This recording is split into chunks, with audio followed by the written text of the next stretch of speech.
सुबह की राम राम दोस्तों। ये आज हम आए पवन धाम पे। ये हमारे जीवन की जो शुरुआत हुई धार्मिक प्रयास वो यहीं से हुई है।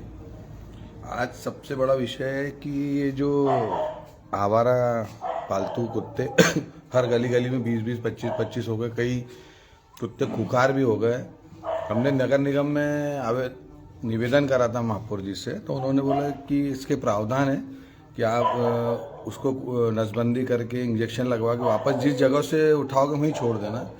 तो मैं प्रशासन एवं अधिवक्ता संघ से निवेदन करूंगा कि ये जो कुत्ते पालतू तो है नहीं, आवारा है, उनमें कईयों को बीमारी लग गई है, कई खुखार हो गए हैं, तो इनको इंसानों को काटते हैं, उन पर हमला करते हैं, तो उसका जिम्मेदार कौन रहेगा।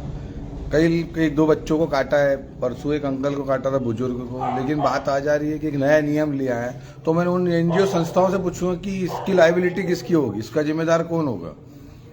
मतलब आम इंसान से बढ़कर आप जानवरों पे ध्यान दे रहे हैं, तो जानवरों पे हम बोल रहे हैं कि जानवर भी एक हिस्सा है इस संसार का।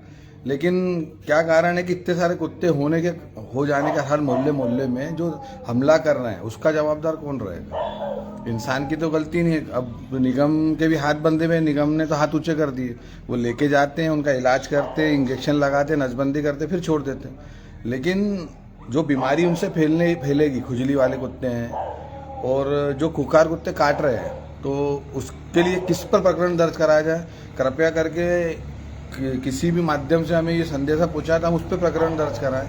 कारण है कि हम भी नहीं चाहते कि किसी पशु पक्षी के साथ कुछ भेदभाव। मेरे घर पे भी 2 हैं, लेकिन मैं उनको घर में सीमित उनकी सेवा करता हूँ और तरीके से रखता हूँ। तो मैं यहाँ से अधिवक्ता संघ से निवेदन करूँगा, ऐसा कोई रास्ता निकालें ताकि उनकी भी देखभाल हो जाए और इंसान को भी नुकसान ना हो। और अब मैं आता हूँ अपने दूसरे विषय पे। दूसरा विषय, जैसे ही मैंने कल गोले जी का नाम लिया, तो उनके समर्थक है कुछ व्यापारियों में, तो उनको थोड़ी तकलीफ हो गई। ऐसा लोगों का कहना है कि कल वो थोड़ा उनको नाराजगी थी, अरे कैसे बोल रहा अधिकारी के अच्छे अधिकारी हैं, तो आपका समर्थन करते हैं अधिकारी तो वो आपके लिए अच्छे हैं। लेकिन मैं भी व्यापारी घर से बिलोंग करता हूँ, मेरे घर में बहुत सारा व्यापार है, मेरा खानदान बहुत बड़ा है, तो मेरे को सबकी कथाएं मालूम है।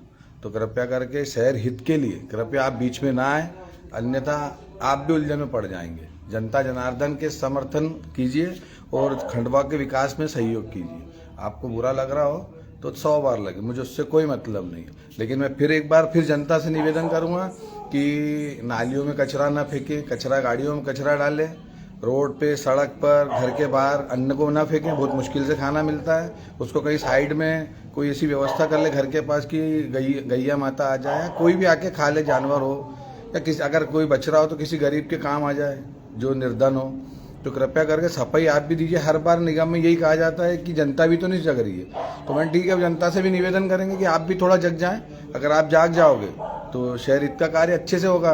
अधिकारी भी जो अच्छे अधिकारी है वो तो रेडी ही है, महापौर जी ने लाइव ही बोल ही दिया है। तो मैं एक बार फिर आपसे निवेदन करूँगी, अपनी जवाबदारी भी आपको खुद निर्वाह करनी पड़ेगी।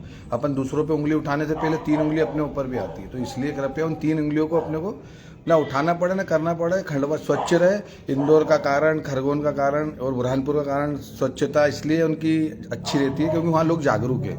और लोगों का कहीं भी जाओ तो लोग कहते हैं कि आप लोग खंडवा वासी जागरूक नहीं है, उन्हें अपने काम से मतलब है। मतलब मेरा घर साफ रहे और दूसरे घर के आगे मैं कचरा फेंक दूँ।